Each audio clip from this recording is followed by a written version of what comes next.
আসসালামু আলাইকুম। আজকে আমি আপনাদের সামনে কোরআন শরীফের এমন একটি সূরা নিয়ে আলোচনা করব যেই সূরার আয়াতগুলোকে বলা হয় আয়াতে শেফা, অর্থাৎ যেই সূরা প্রত্যেক রোগের ঔষধ হিসেবে কাজ করে। আবদুল্লাহ ইবনে মালিক ইবনে উমাইর রাদিয়াল্লাহু তাআলা আনহু নবী করিম সাল্লাল্লাহু আলাইহি ওয়াসাল্লাম থেকে ইরশাদ করেন যে সূরা ফাতিহা যে কোনো রোগের শেফা, অর্থাৎ সূরা ফাতিহা পড়ে যদি কোনো ব্যক্তির উপরে ফু দেওয়া হয় বা যদি কোনো পানিতে ফু দিয়ে সেই পানি খাওয়া হয়, আল্লাহ তাআলা অবশ্যই তাকে সুস্থতা দান করবেন। নবী করিম সাল্লাল্লাহু আলাইহি ওয়াসাল্লাম বলেন, ওই আল্লাহ তাআলার কসম যার হাতে আমার প্রাণ, সূরা ফাতিহার মতো আরেকটি সূরা তাওরাত, জবুর, ইনজিল এমনকি কোরআন শরীফের বাকি অংশেও নাজিল হয়নি। সুবহানাল্লাহ।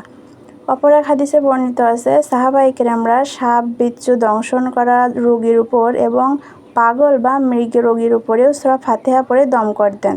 নবী করিম সাল্লাল্লাহু আলাইহি ওয়াসাল্লাম এটা জায়েজে বলেছেন। সুবহানাল্লাহ। অপর এক হাদিসে আছে, যায়েদ ইবনে ইয়াজিদ রাদিয়াল্লাহু তাআলা আনহু এর উপর নবী করিম সাল্লাল্লাহু আলাইহি ওয়াসাল্লাম এই সূরা পড়ে দম করেন এবং তার ব্যথার স্থানে থুতু মুবারক লাগিয়ে দেন। সুবহানাল্লাহ।